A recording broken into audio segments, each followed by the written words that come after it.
As 5 linguagens do amor das crianças. Parte introdutória. Falar a linguagem do amor do seu filho. Tem calma, não há crise, não chateis. Por vezes os nossos filhos falam uma linguagem que nós, à primeira vista, podemos não entender completamente. Contudo, quando se trata de eles compreenderem o que nós dizemos, talvez seja possível que também não estejamos a comunicar as nossas ideias em pleno. De todas as formas através das quais podemos comunicar erradamente as nossas intenções, talvez aquela que tem maior potencial para prejudicar é não comunicar amor aos nossos filhos.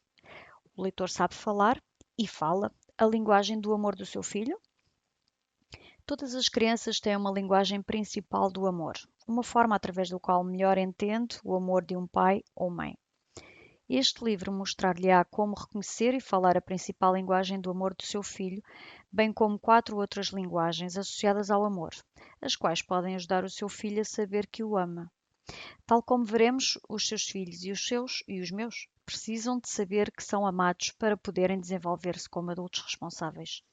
O amor é a base para uma criança crescer segura de si, para se transformar num adulto generoso e capaz de amar. As 5 linguagens do amor das crianças introduz o leitor às 5 linguagens do amor das crianças e ajuda-o a determinar as linguagens principais nas quais o seu filho ouve o seu amor por ele. Tenha o cuidado de ler todos os 5 capítulos que descrevem as linguagens do amor, uma vez que o seu filho será beneficiado por todas as 5 formas de receber amor. Sim, nós acreditamos que o seu filho percepciona melhor o seu amor através de uma das 5 linguagens, mas as outras 4 formas de demonstrar o seu amor também lhe serão benéficas. Além disso, com o passar do tempo, a linguagem principal do amor do seu filho poderá mudar.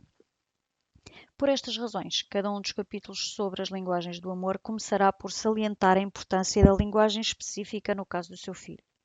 Apesar de um determinado capítulo não descrever a linguagem principal de amor do seu filho, aprenda a falar essa linguagem também.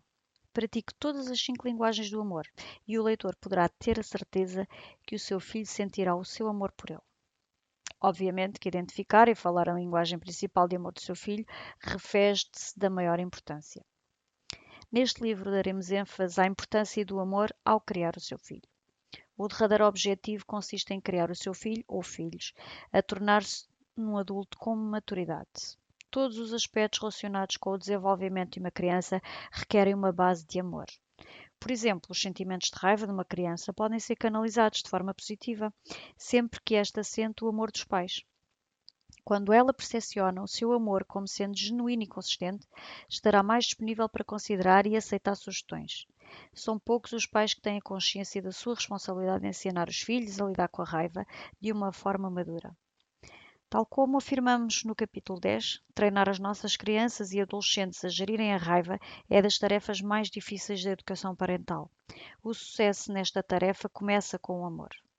Curiosamente, os pais que ajudam os seus filhos adolescentes a gerir a raiva tornarão uma relação de amor ainda mais amorosa e próxima.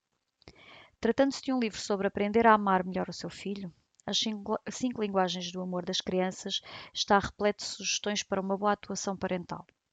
À medida que vai trabalhando as áreas mais importantes, o leitor descobrirá que os seus laços familiares se vão tornando mais fortes, bem como mais descontraídos e agradáveis. Por exemplo, na nossa abordagem à disciplina, no capítulo 8, o leitor aprenderá que há 2 palavras-chave a manter em mente antes de qualquer outra: agradável e firme. Assim como o amor abrange um sem número de pecados, ser agradável mas firme, oferecer-lhe-á uma rede de segurança resistente. Falaremos sobre como manter essa postura de agradável mas firme no capítulo 8. O livro termina com informação sobre um plano de ação, o qual contém projetos e exercícios que o podem ajudar a falar com os seus filhos de cada uma das 5 linguagens do amor. Nós acreditamos que este plano de ação ajudá-lo a aplicar os conceitos expressos neste livro. E agora que o leitor está a começar este curso de línguas para melhorar a forma como fala de amor com os seus filhos, eis algumas palavras pessoais de cada um de nós. Uma palavra de Gary. O sucesso das 5 linguagens do amor. Como exprimir compromisso sincero ao seu companheiro. Tem sido de veras gratificante. Este é um livro que milhões de casais não só leram, como também praticaram os princípios nele contidos. O meu arquivo está cheio de cartas de pessoas de todo o mundo a expressar gratidão pela diferença que as linguagens do amor fizeram nos seus casamentos. Muitas delas dizem-me que aprender a linguagem principal do seu cônjuge operou uma mudança radical no clima emocional dos seus lares. E algumas ainda atribuem ao livro o mérito de lhes ter salvado o casamento. Uma vez que continuo a dar seminários sobre o casamento, a pergunta mais frequente que me colocam é: quando vai escrever um livro sobre as 5 linguagens do amor das crianças? Devido ao facto de a minha carreira profissional se ter concentrado no enriquecimento e aconselhamento matrimonial, sentia alguma relutância em escrever sobre crianças, apesar de ter recebido centenas de relatórios de pais que aplicaram os conceitos das linguagens de amor às suas crianças. Quando a Northfield Publishing falou comigo sobre a produção de tal livro, eu contactei o meu amigo de há muitos anos, Ross Campbell, a pedir-lhe para ser coautor do livro. Para minha grande satisfação, Ross concordou.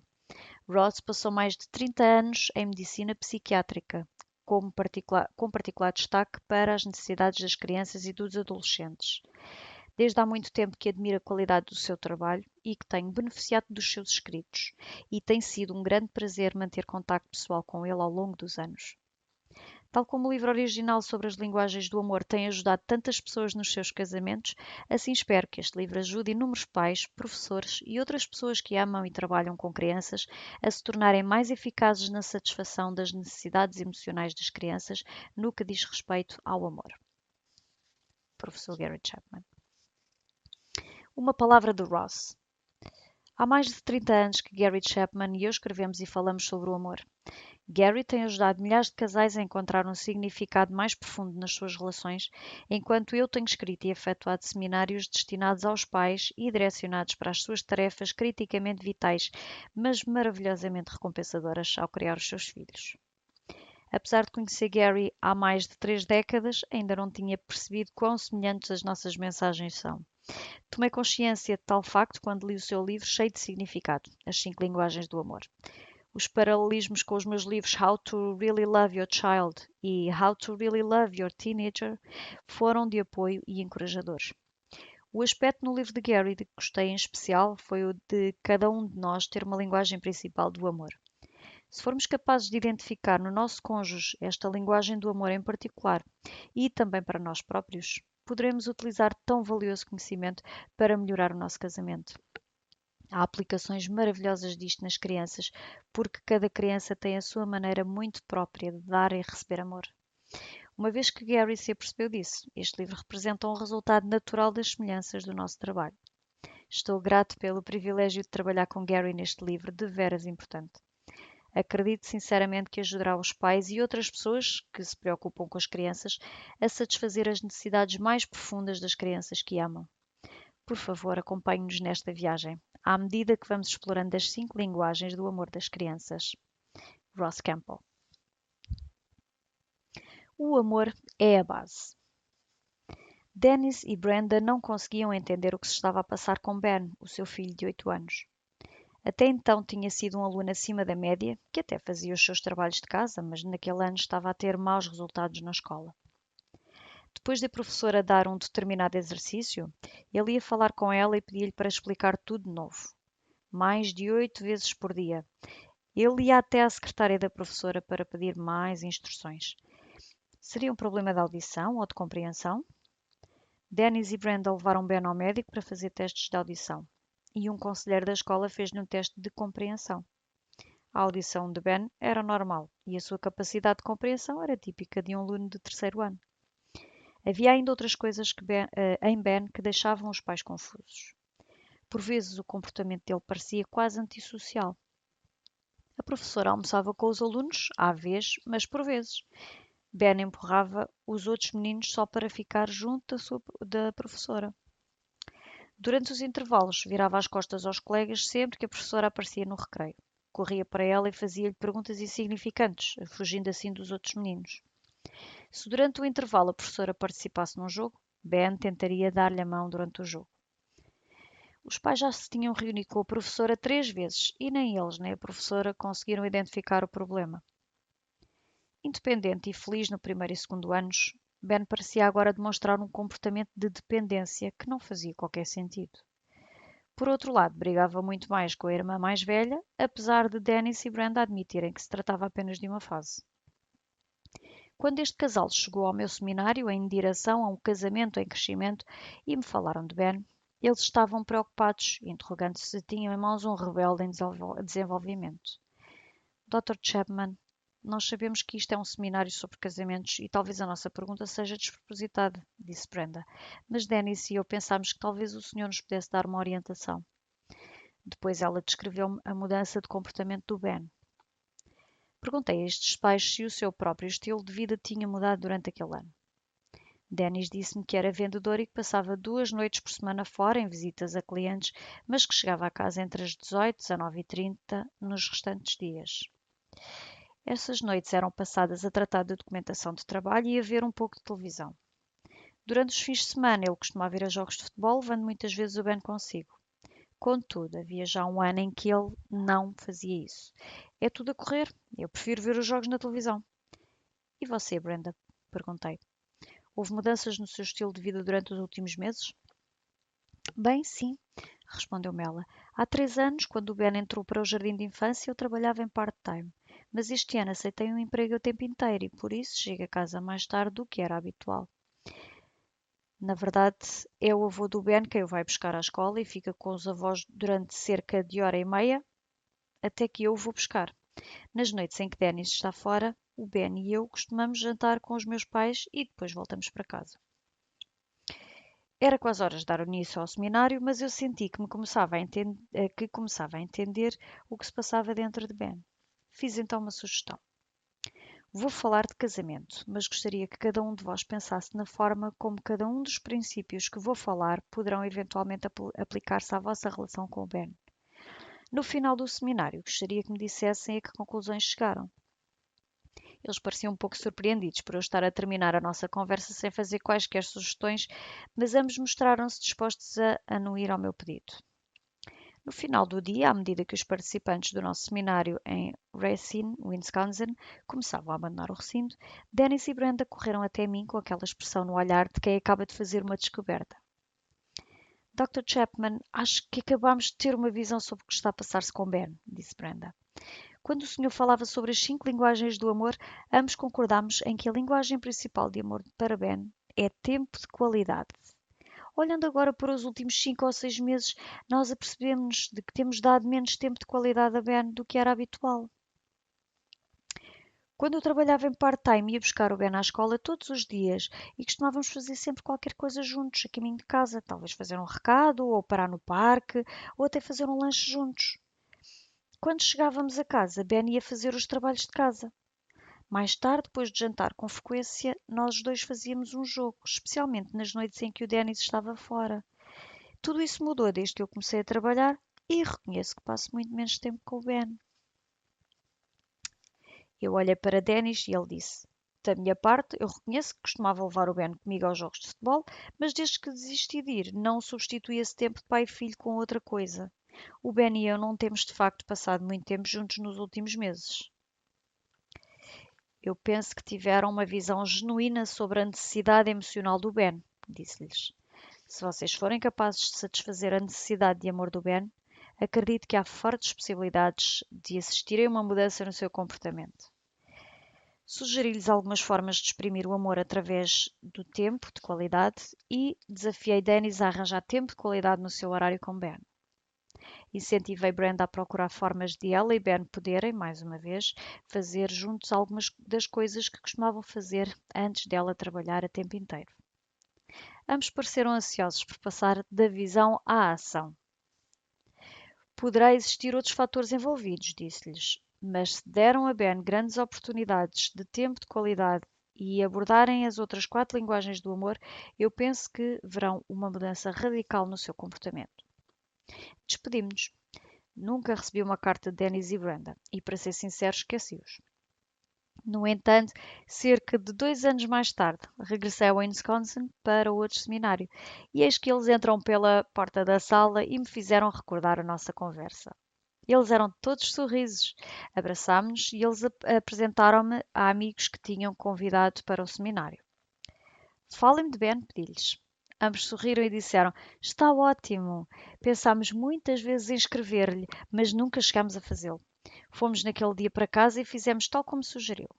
Ambos demos, de forma consciente, imenso tempo de qualidade a Ben durante os meses seguintes. Num espaço de 2 a 3 semanas, verdade, assistimos a uma mudança dramática no comportamento de Ben na escola. De facto, a professora pediu-nos mais uma vez para irmos falar com ela. Estávamos receosos, mas desta vez ela queria perguntar-nos o que tínhamos feito para operar tal mudança no Ben. A professora disse-lhes que o comportamento negativo de Ben tinha arado. Não havia mais empurrões aos outros meninos durante a hora do almoço para ficar sozinho com ela. Não havia mais idas repetidas à sua secretária para fazer perguntas atrás de perguntas. Então Brenda explicou que ela e o marido tinham começado a falar a linguagem do amor de Ben, depois de terem assistido a um seminário. Nós contámos-lhe como começámos a dar doses extra de tempo de qualidade, disse Brenda. Aquele casal havia aprendido a falar a linguagem de amor do seu filho, a dizer amo-te de forma que Ben pudesse entender. A história de Ben deu-me coragem para escrever este livro. O meu primeiro livro sobre as linguagens do amor aborda a forma como os nossos cônjuges se sentem amados quando falamos a sua principal linguagem do amor. As 5 linguagens do amor incluem um capítulo dedicado à identificação de cada linguagem principal de amor do seu filho. Agora, Ross Campbell e eu abordaremos a forma como essas 5 linguagens do amor podem ajudar o seu filho a sentir-se amado. Falar a principal linguagem de amor do seu filho não significa que ele não venha mais tarde a rebelar-se. Significa que saberá que o leitor o ama e, por isso, poderá trazer-lhe segurança e esperança. Poderá ajudá-lo a criar o seu filho até um estado adulto responsável. O amor é a base. Na educação das crianças, tudo depende da relação de amor entre os pais e os filhos. Nada funciona se as necessidades de amor de uma criança não são satisfeitas. Apenas a criança que se sente genuinamente amada e cuidada pode dar o seu melhor. O leitor pode amar verdadeiramente o seu filho, mas se ele não o sentir, a não ser que fale a linguagem de amor que lhe transmite esse amor por ele não se sentirá amado. Encher o depósito emocional. Ao falar a linguagem do amor do seu filho, o leitor pode encher o depósito emocional dele ou dela com amor. Se o seu filho se sente amado, torna-se muito mais fácil discipliná-lo e treiná-lo do que quando o depósito emocional está quase a ficar na reserva. O depósito emocional, entre aspas.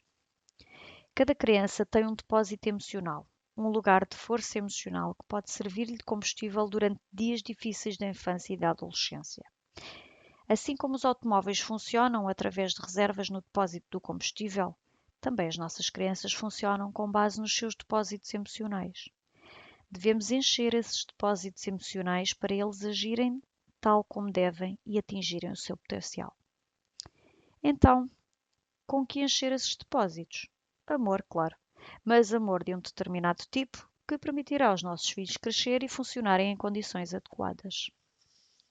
Precisamos de encher os depósitos emocionais dos nossos filhos com amor incondicional, porque o verdadeiro amor é sempre incondicional. O amor incondicional é um amor absoluto, que aceita e valoriza uma criança por quem ela é e não pelo que ela faz. Não importa o que ela faz ou não faz, os pais continuam a amá-la.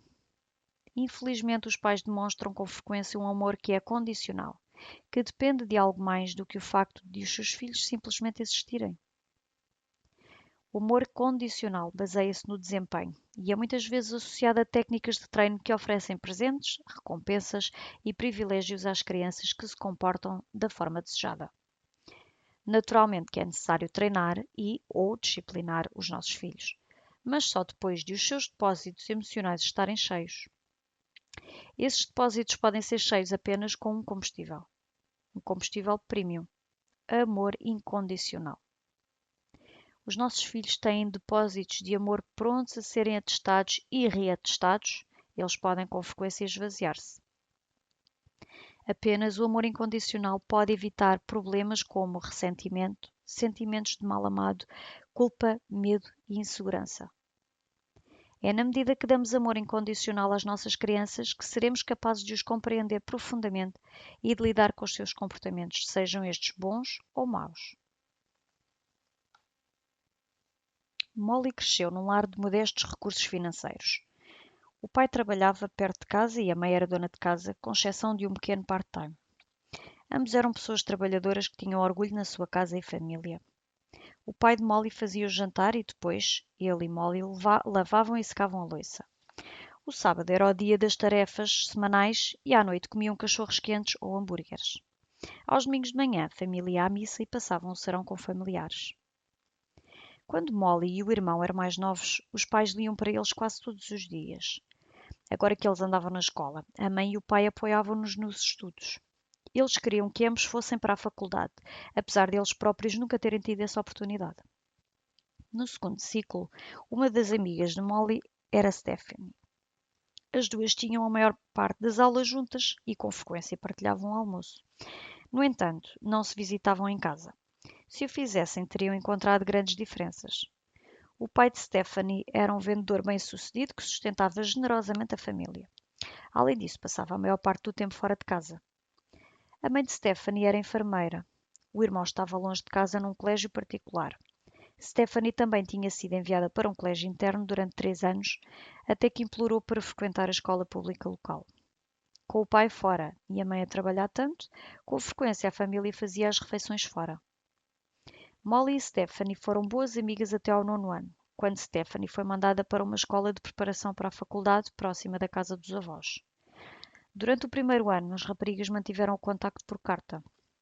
Depois disso, Stephanie começou a namorar, as cartas tornaram-se menos frequentes até que deixaram de chegar.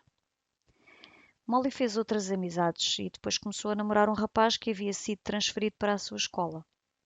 Depois da família de Stephanie se mudar, Molly nunca mais voltou a ter notícias dela.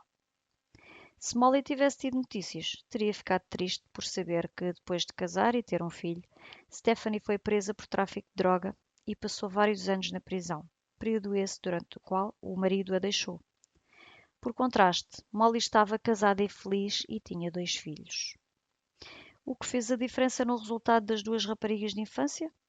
Apesar de não haver uma resposta, podemos ver parte da razão em algo que Stephanie disse certa vez ao seu terapeuta. Nunca me senti amada pelos meus pais. Ao princípio envolvi-me com drogas porque queria que os meus pais, que os meus amigos gostassem de mim. Ao dizer isto, ela não estava a tentar culpar os pais, mas sim a tentar compreender-se ela própria. O leitor prestou atenção ao que Stephanie disse. Não é que os pais não a amassem, mas ela não se sentia amada.